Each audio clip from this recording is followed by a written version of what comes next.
कुछ हद तक काम किया है, ऐसा और ऐसा नहीं है कि जैसे झारखंड में काम किया। एक मिनट तक मनीष सर कह रहे हैं कि आप सर खुल के बताइए ना, आप खुल के बताइए, आप घुमा रहे हैं। वो पूछना चाह रहे हैं कि बताइए आपके हिसाब से सरकार क्या मतलब किसकी जो है। सरकार लग रही है कि आने वाले बनने वाली आ जाएगी? राज के दावे को पूरी तौर पे खारिज नहीं कर सकता हूँ, लेकिन उसमें उसकी गुंजाइश है। हम आपको मनीष सर की तरह घुमाएंगे नहीं। हम राउंड राउंड जो है पटना का जो एग्जीबिशन रोड हो या इनकम टैक्स गोलंबर है, उसके राउंड राउंड हम नहीं घुमाएंगे। मतलब सिर्फ एक मुद्दे पर सारी पूरा चुनाव निकल जाए, एक या दो मुद्दे पर, ऐसा नहीं होता है। आपके हिसाब से क्या लगता है, नीतीश कुमार दोबारा मुख्यमंत्री बनेंगे या एंटी इनकम्बेंसी जैसे जो फैक्टर है या लोगों के पीछे तो भ्रष्टाचार और पलायन को लेकर के एक मुद्दा जो हमेशा से चलता रहा है वो इस बार काम कर जाएगा और डबल डिजिट में नहीं जा रही है। 143 सीट राज्य चाहिए सरकार बनाने के लिए और आप 150 सीटें दिला रहे हैं। एकदम डर काहे रहे हैं? बताइए ना खुल के। नहीं, मैं खुल के ही बता रहा हूँ, धीरे धीरे उस बीच पर हम आ रहे हैं, लेकिन मुझे थोड़ी कम इसलिए लगती है क्योंकि कई सीटों पर मुझे ये जानकारी है या ये लग रहा है सर कि मुकाबला होने जा रहा है। मैंने जो कहा, मैंने कहा 150 से 170। आप बोलिए ना सर, 14 नवंबर को रिजल्ट आएगा, लेकिन उससे पहले ख्याली पुलाव तो बहुत पकेंगे।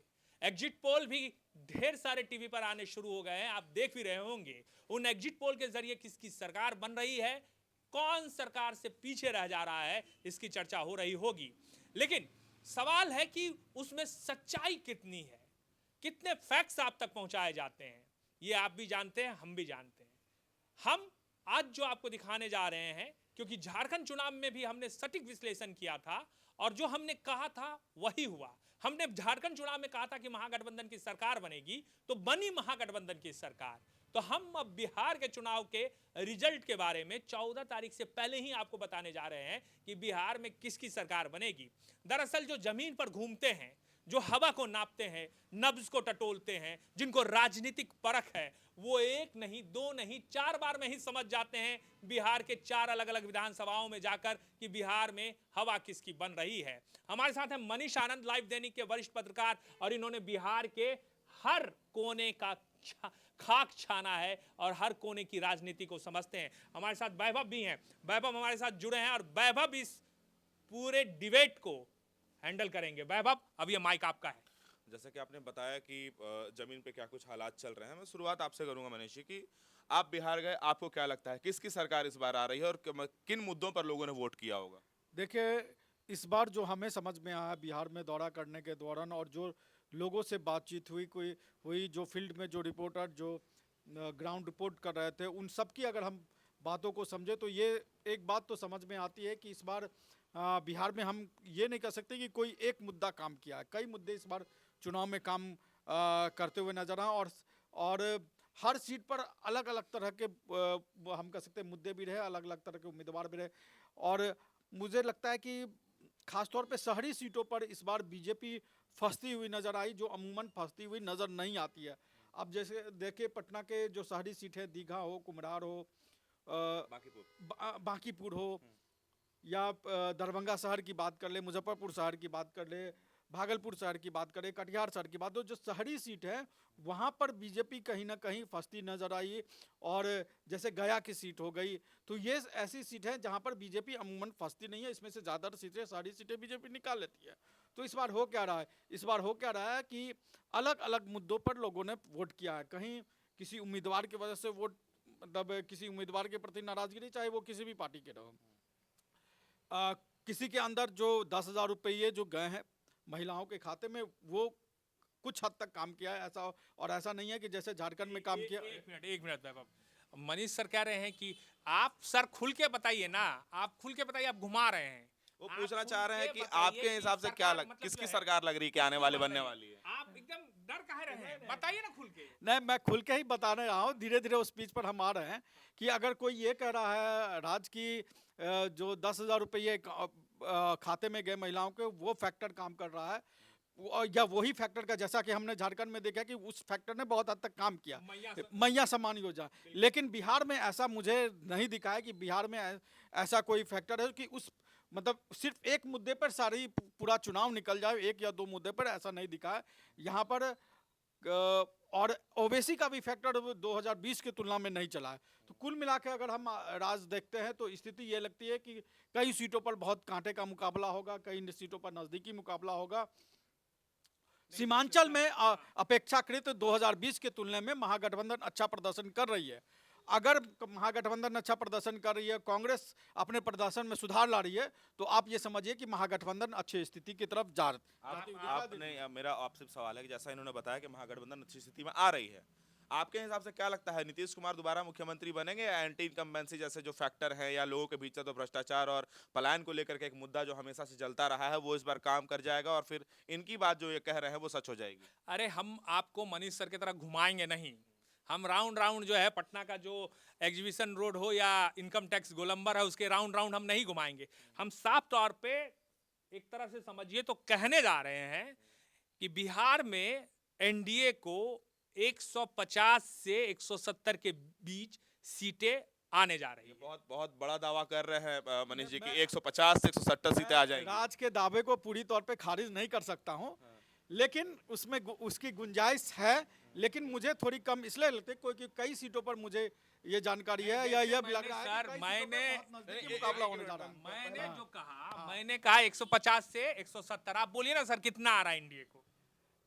देखिए, जो पहले चरण से पहले जो हवा जिस तरीके की हवा बह रही थी उसमें जो आप बात कर रहे हैं वो, क्योंकि उस समय महागठबंधन में भी सीट को लेकर और सीट शेयरिंग को भी लेकर और कैंडिडेट को बहुत तरह के पेच फंसे, लेकिन धीरे धीरे चुनाव जो है उसमें महागठबंधन ने अपने आप को रिवाइव किया और महागठबंधन धीरे धीरे आती रही। एनडीए में भी अंदर खाने बहुत सारी चीज़ें हुई, जैसे चिराग पासवान के जिस प्रदर्शन की उम्मीद थी, चिराग पासवान वो प्रदर्शन करते हुए नजर नहीं आ रहे और मुझे कहने में कोई गुरेज नहीं है कि चिराग पासवान की पार्टी डबल डिजिट में नहीं जा रही है। 143 सीट राज्य चाहिए सरकार बनाने के लिए। हाँ। और आप 150 सीटें दिला रहे हैं एनडीए को, मतलब क्या कारण है कि आपको बिल्कुल, क्या देखिए, कुछ तो एक कारण आपको हम लगा बता रहे हैं, हम बता रहे हैं 150 से 170 के बीच सीटें आएंगी।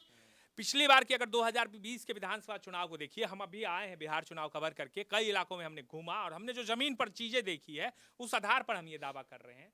आप देखिए कि अगर 2020 के विधानसभा चुनाव अगर आपको याद होगा तो सबसे बड़ा फैक्टर था कि उसमें महागठबंधन ने जिस तरीके का प्रयास किया, लोग ये कहते हैं कि 12,000 वोट की वजह से जो है सरकार महागठबंधन की नहीं बन पाई, कई सीटों पर बहुत क्लोज फाइट हुआ था।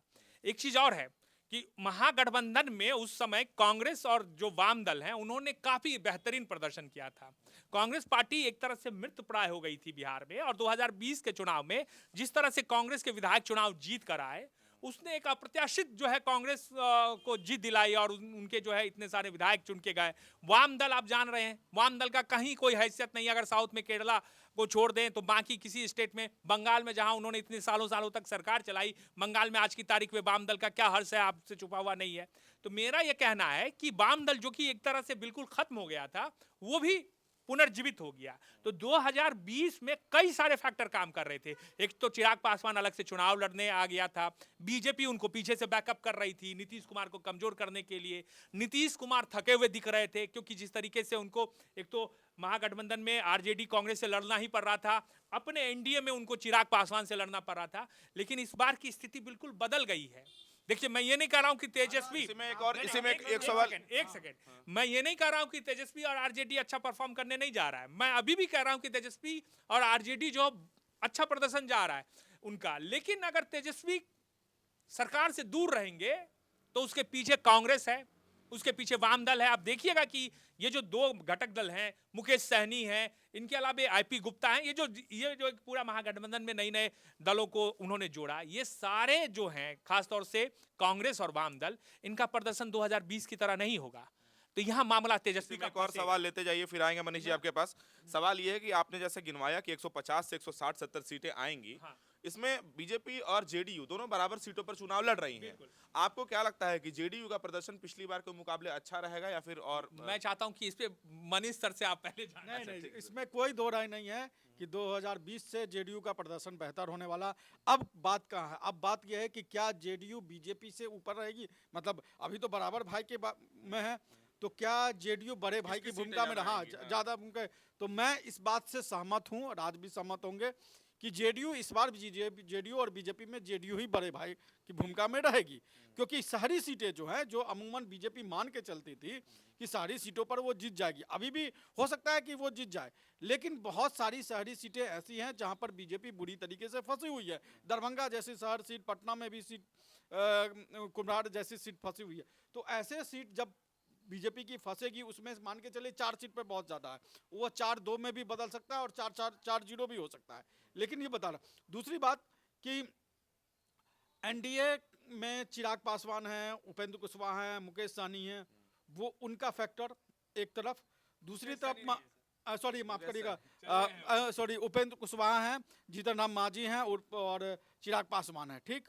दूसरी तरफ महागठबंधन में आईपी गुप्ता हैं और मुकेश सहनी हैं। आप देखिए कि चिराग पासवान या उपेंद्र कुशवाहा या जीतन राम मांझी, इनके जो वोटर हैं वो एनडीए के वोटर रहे हैं, अमूमन वो एनडीए के साथ हैं। एनडीए से पिछली बार चिराग पासवान अलग थे तो ये हुआ था कि वोट बढ़ गया था, उपेंद्र कुशवाहा भी अलग थे तो वोट उसका नुकसान नीतीश को ज्यादा हुआ था, कुशवाहा वोट। महागठबंधन के लिए क्या हो रहा है, महागठबंधन को कहाँ फायदा हो रहा है? राज ने बताया कि कांग्रेस 2020 की तरह प्रदर्शन कर पाएगी कि नहीं कर पाएगी, ये भी बड़ी बात है निश्चित। अगर हाँ वाम दल, अगर कांग्रेस और वाम दल 2020 की तरह या कांग्रेस पार्टी 2020 से बेहतर प्रदर्शन कर लेती है तो मैं निश्चित तौर पे कहूंगा कि महागठबंधन की सरकार आएगी। दूसरी बात कि महागठबंधन को कहाँ फायदा हो रहा है, आप देखिए कि अमूमन 2019 लोकसभा चुनाव में भी हमने देखा कि मुकेश सहनी के वोट शिफ्ट नहीं होते थे, लेकिन इस बार मुकेश सहनी के वोट शिफ्ट हुए हैं। मुकेश सहनी को मुख्यमंत्री नहीं होंगे, आप देखिएगा। और दूसरा एक सेकंड, आज नहीं मनीष, एक चीज मुझे बताइए, आप कह रहे हैं मुकेश सहनी के वोट शिफ्ट हुए हैं। मुकेश सहनी का आज जो वीडियो वायरल हुआ है जिसमें एक मीडिया हाउस के दफ्तर को जलाने तक की बात वो धमकी देते हुए नजर आ रहे हैं, वो उनका एरोगेंसी ये कह रहा है कि भाई हम तो डिप्टी सीएम के कैंडिडेट हैं, ऐसा लग रहा है जैसे कि डिप्टी सीएम वो बन ही गए हैं। आप जो कह रहे हैं सर कि उनका वोट शिफ्ट हुआ है, आपके हिसाब से ये इसके पीछे की दलील क्या है, कैसे शिफ्ट हुआ है, इसको थोड़ा हमको बताइए। अब मैं बताता हूँ। अब ये भी कह रहा हूँ कि उनके कैंडिडेट बैठ गए, उन्होंने रोड शो नहीं किया सम्राट चौधरी वाले सीट पर तारापुर में, एन वक्त पे जो है रोड शो उनका कैंसिल हुआ। कई चीजें हैं राज, उसके बावजूद भी वोट शिफ्ट, मतलब पहले तो हम ये मान के चलते थे कि सहनी वोट शिफ्ट नहीं होगा, लेकिन कुछ हद तक शिफ्ट हुआ। उसका उदाहरण मैं आपको देता हूँ, जैसे सराय रंजन की सीट है, वहाँ विजय चौधरी है, वहाँ पर वो सीट आज की तारीख में मुकेश सहनी के पास गई, वहाँ पर सहनी वोट आया, इस वजह से वहाँ विजय चौधरी की सीट फंसी हुई है। दूसरी बात, दरभंगा शहर की बात करता हूँ, वहाँ मुकेश सहनी के कैंडिडेट है, ठीक है, दरभंगा में सहनी वोटर बहुत ज़्यादा है। वहाँ पर एक फैक्टर जो है वो प्रशांत किशोर का भी काम किया, क्योंकि वहाँ पर आर.के. मिश्रा सर को प्रशांत किशोर ने कैंडिडेट बनाया, जिससे ब्राह्मण वोट बटे। तो कटिहार की सीट मान लें, जहाँ पर कटिहार में मुकेश सहनी का कैंडिडेट है, हालांकि वो बीजेपी के ही एमएलसी का बेटा है, लेकिन कैंडिडेट। तो जब इस तरह के सीटों पर मुकेश सहनी ने अपने कैंडिडेट दिए तो जो वोटर, मैं दो ही उदाहरण दूंगा, एक आपको सराय रंजन का और दूसरा दरभंगा, जो कि सहनी वोट जेडीयू को या एनडीए को मिलता था, लेकिन इन सब तरह के सीटों पर अब उसमें उस वोट का ज्यादातर हिस्सा या बहुत आयत हिस्सा आया है मुकेश सहनी के साथ।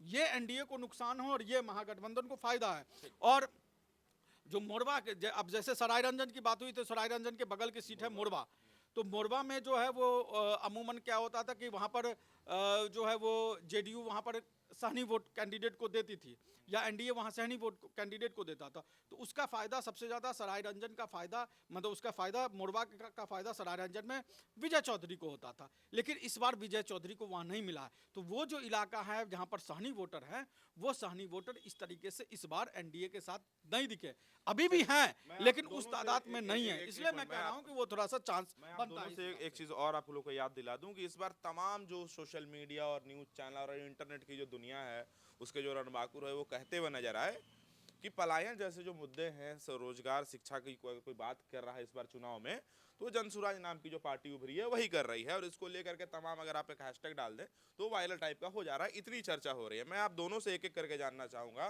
कि जनसुराज की स्थिति, जनसुराज की सीटें और जनसुराज का जो पूरा जो आप इस पूरे कैंपेन को देख रहे हैं, उनका कैसा प्रदर्शन रहेगा, इस पे एक एक बार आप लोग दोनों को ही बता दें। सर जनसुराज के बारे में मुझे नहीं लगता कि जनसुराज का खाता खुल पाएगा। अगर खाता खुल जाता है जनसुराज का तो बड़ी उपलब्धि मैं मानूंगा। अगर 2-4 सीट जनसुराज कह ले रहे आती हैं है। आप, प्रशांत किशोर ने बोला है कि 130 से कम आएगा नहीं, तो उन्होंने भाई 5 भी कहा है। अच्छा अब सीधा सा समीकरण है राज की, कोई भी जो इस तरह से वोटिंग अब हुई है, मतलब 60% से ज्यादा वोटिंग हुई है, 60-70% वोटिंग हुई है। इसका मतलब क्या है? इसका मतलब यह है कि आपके कैंडिडेट को 50-60-70 हजार तक वोट आना चाहिए। क्या प्रशांत किशोर के कौन से ऐसे कैंडिडेट हो जो 70 हजार वोट ला सकते हैं? 2-4 होंगे, 2-4 हैं जो उनका इंडिविजुअल है, वो ला सकते हैं 50 प्लस वोट, 50 हजार। लेकिन उस हिसाब से देखें तो 50 है। अगर प्रशांत किशोर की उपलब्धि क्या होगी, जो मैं समझता हूं, अगर वो 1-2 सीट ले आए, अगर ले आते हैं तो, जिसकी गुंजाइश मुझे नहीं लगती है। दूसरा कि अगर हर विधानसभा क्षेत्र में उनके 15-20 हजार 25 हजार वोट बन जाए तो ये एक उनको बेस तैयार कर सकता है इस चुनाव का। अगर हाँ, अगले चुनाव के लिए अगर प्रशांत किशोर को इस चुनाव के बाद अगर कुछ, अगर इस तरह का वो वोट बैंक बना लेंगे या वोट बना लेंगे तो ये उनका अचीवमेंट मैं मान के चलूंगा वो है। आप राज सर, आप देखिए, कैसे देखते हैं? प्रशांत किशोर जब शुरू में आए थे, आप देखिए प्रशांत किशोर को जो मैंने महसूस किया, 1-2 जगह मुझे प्रशांत किशोर का जो वो उनका तरीका चुनाव प्रचार का था वो कवर करने का भी और उसको नज़दीक से देखने का भी मुझे जो है, एक तो मैं मतलब मधेपुरा साइड में उनकी सभा हो रही थी, वहाँ मैं गया था, वहाँ मैंने उनकी सभा को देखा।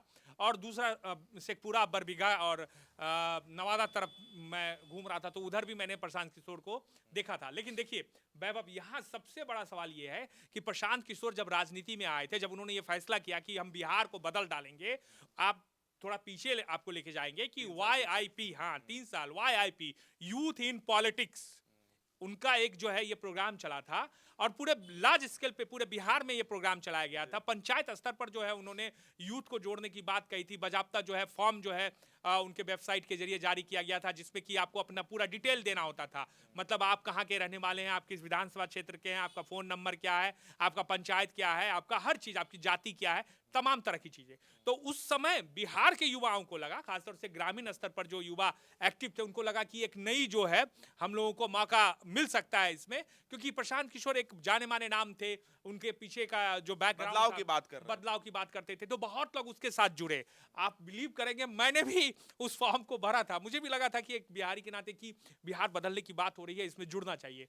लेकिन YIP का नारा देके और वो धीरे धीरे एक प्लान वे में जो है उसको आगे बढ़ाया उन्हें। उन डेटा उनके पास बिहार के हर कोने का इकट्ठा हो गया। अब अगर उनको मेरे पंचायत की जानकारी चाहिए, वो अपने डेटाबेस में जाएंगे तो खट से मिल जाएगा राज सिंह उनका नंबर। आप देखिए दिन भर में 4 बार मैसेज आपको आता है जनसुराज का कि भैया बिहार बदलना है, बिहार। उनको नंबर कहाँ से मिला? वही डेटाबेस जो है उनके काम का है। वो पूरा बिहार का डेटाबेस उन्होंने तैयार कर लिया YIP के जरिए। जब उन्होंने पार्टी बनाई तो उन्होंने पार्टी का अध्यक्ष किसको बनाया? देखिए आप, जब आप बिहार बदलने की बात करते हैं, आपके पार्टी में वही घिसे पीटे चेहरे आ रहे हैं।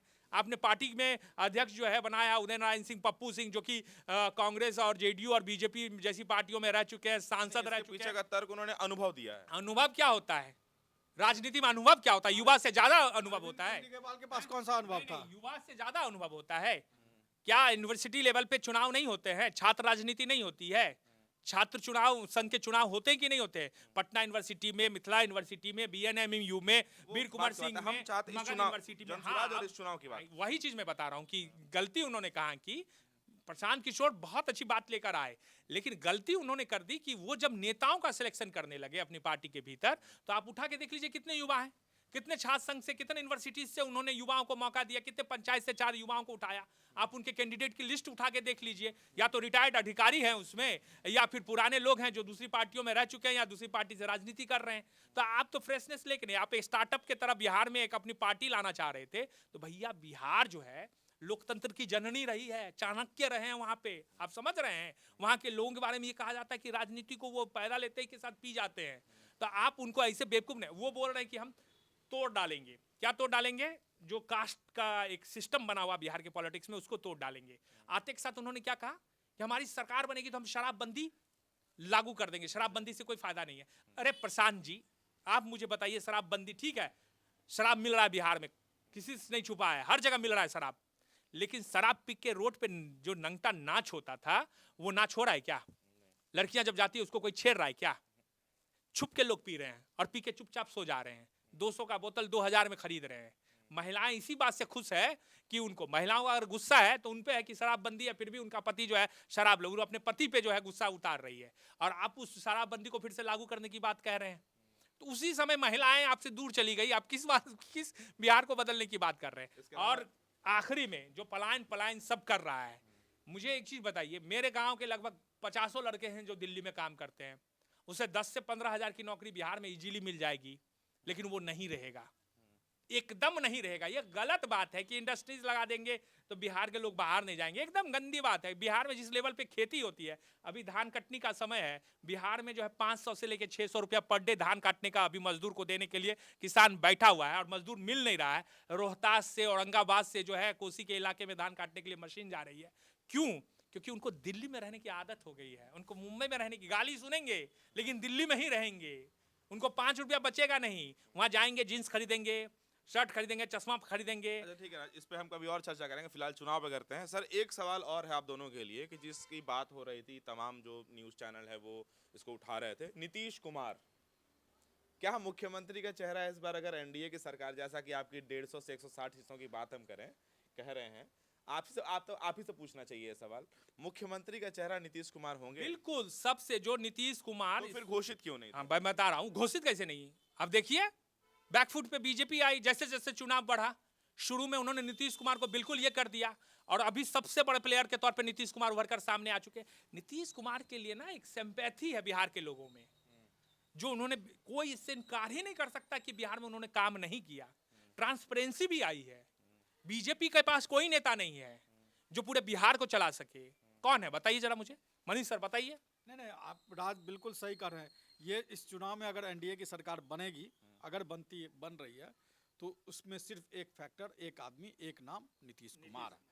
अगर स्टेबल पर्सनालिटी की उनकी हाँ, रही है। अगर आप मान के चलिए कहीं इधर उधर होता है, 19-20 होता है, तो हम देख चुके हैं कि आरजेडी और जेडीयू भी एक साथ हो चुके हैं। तो कुल मिलाकर अगर देखें तो इस चुनाव में सिर्फ अगर फैक्टर की बात करें तो सिर्फ एक फैक्टर काम किया, वो नीतीश कुमार।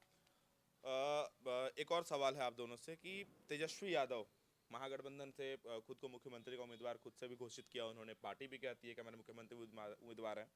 आप लोग तेजस्वी यादव और उनके प्रभाव को इस चुनाव में कैसे देख रहे हैं? सर बताएंगे बेहतर। मुझे लगता है कि उन्होंने लेट स्टार्ट किया।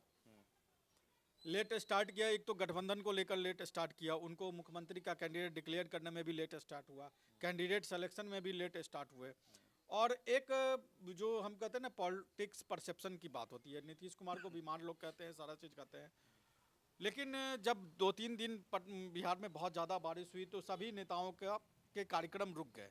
लेकिन उसके बावजूद भी नीतीश कुमार ने करीब 1000 किलोमीटर लगभग, मुझे लगता है कि उन्होंने रोड के माध्यम से संपर्क किया, रोड शो किया, उसको आप रोड शो कर लिए, जो भी कहे, लोगों से मिलते रहे। लेकिन तेजस्वी यादव ने क्या किया? तेजस्वी यादव बैठ गए। आपको लगता है सर कि नीतीश कुमार तो की ये- छवि ये जानबूझकर बीमारू बनाई जा रही है? नीतीश कुमार ने उस छवि को तोड़ा है, जो ये कह रहे थे कि नीतीश कुमार बीमार है, और ये उस छवि को तोड़ा है। तो मैं इससे पहले भी कह रहा था कि अगर इस चुनाव में अगर एनडीए आ रही है या आएगी तो सिर्फ और सिर्फ उसके वजह नीतीश कुमार है। और अगर इंडिया आएगी तो? हाँ? और अगर इंडिया इस चुनाव में आ गई तो? अगर महागठबंधन अगर उस चुनाव में आएगी तो मुझे नहीं लगता है कि इस तरीके से महागठबंधन जिस तरीके से राज कर रहे हैं कि 150-160 सीट ले आएगी, महागठबंधन उतनी सीट नहीं लाएगी, मैं ये कह सकता हूँ। जोड़ तोड़ की राजनीति हो जाएगी। जोड़ तोड़ 19-20 हो सकता है। कुछ सीटों आप पिछले 2020 में भी देखे, बिल्कुल कांटे का मुकाबला था, 5-60 सीट, 10 सीट। अगर ऐसा कुछ होगा तो 10 सीट से ज़्यादा का अंतर, अगर महागठबंधन की सरकार बनेगी तो वो 10 सीट यानी कि 120 से 130 के बीच हो सकती है, 150 क्रॉस नहीं करेगी, ये मैं कह रहा हूँ। चिराग पासवान का प्रदर्शन कैसे देखते हैं राज जी? देखिए, मुझे लगता है कि चिराग पासवान जिस स्ट्राइक रेट के लिए जाने जाते हैं, जो हमेशा वो स्ट्राइक रेट उन्होंने अपना कहा है। स्ट्राइक रेट बोलते हैं, और उसमें से ज़्यादातर जैसे मतलब ये कहते हैं कि हमारा 100% स्ट्राइक रेट है। जैसे आप भी झारखंड ही ले लीजिए, झारखंड में आई एक थी सीट पिछले, लड़े। हाँ। अब उनसे पूछे कि जनार्दन पासवान जो है उनकी पार्टी में कब थे, या आपके पार्टी के जिला अध्यक्ष क्या चतरा में थे, तो उनके पास जवाब नहीं रहेगा। चिराग पासवान की पार्टी में आप गौर कीजिए कि जितने लोग सांसद बने हैं वो कौन है। चिराग पासवान की पार्टी में कब से हैं, चिराग पासवान की पार्टी में रह के कब से वो राजनीति किए हैं। जो रामविलास पासवान दलित राजनीति के इतने बड़े चेहरे हैं, वो जिन्होंने अपना एक जो है मुकाम हासिल किया, उनके बनाए बेस को चिराग पासवान किस तरीके से, अब उसमें क्या बोलना। तो तो मुझे लगता है कि इस चुनाव में जो उनका ये 100% वाला स्ट्राइक रेट वाला दावा है ना, वो खारिज होगा, विफल होगा। 29 सीटों पे जहां तक मुझे ध्यान है कि लड़ रहे हैं, और मुझे लगता है 10 से नीचे ही उनकी सीटें रहेंगी। क्या सर? हाँ, इंडिया- 10 से नीचे रहेगी, डबल डिजिट तो किसी कीमत पे नहीं है। एक और बात जिसके बारे में तो मैंने पूछा नहीं आप लोगों से, कांग्रेस और आरजेडी कहती है फ्रेंडली मैच है कई विधानसभा सीटों पर, कितना फ्रेंडली मैच ये होगा? देखिए, हमने झारखंड में भी एक सीट पर देखा कि फ्रेंडली फाइट का फायदा हुआ। राधा कृष्ण किशोर की जो सीट थी, वहां पर आरजेडी ने कैंडिडेट दिया था और वो सीट जीत के आ गए कांग्रेस के राधा कृष्ण किशोर।